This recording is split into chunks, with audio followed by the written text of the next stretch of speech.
Are you a feminist if you stand for gender equality?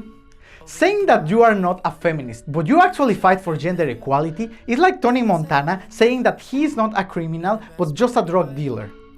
Then, why are people saying that they are not feminists if they stand for gender equality?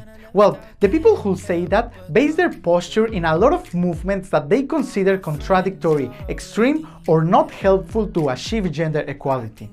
If you live in countries like Canada, Germany, France, etc., countries that in general are advanced in terms of human rights compared to many other countries, you don't have to marry an old man that your father chose for you, or you can have the same salary as any man at your workplace. But in many other countries, a lot of rights haven't been granted yet, and the global agenda of feminism is still very active, and there is still a lot of work to be done.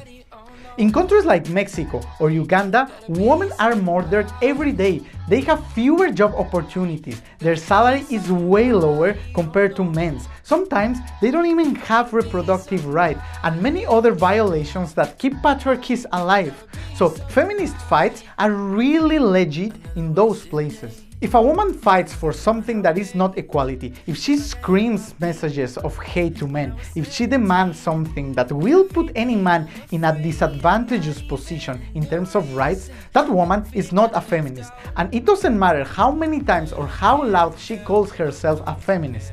It is like going out, rob the money of all ladies, give it to the poor people and call myself a hero. Then a bunch of people start doing the same and call themselves heroes. Well, that is not being a hero, that is being a criminal, despite of how I wanna call myself. And if I saved a baby from dying in a building on fire, I cannot deny being a hero just because a bunch of criminals call themselves heroes.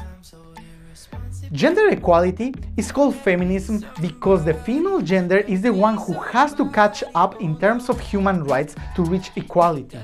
The feminist movement has huge solid pillars built by fantastic writers on each one of the three waves of feminism, like François Poullain de la Barre on the first wave in the 17th century, or Olympe de Gouges and Mary Wollstonecraft on the second wave in the 18th century. And there are also Simone de Beauvoir or Betty Friedan in the 20th century on the third wave, that is the one that goes on nowadays. Those are the people who really fought and even died for women's rights. They built the feminism as the movement that has been drastically changing the way women live in this planet. And I really encourage you to read some of the books those people wrote before saying you are not a feminist.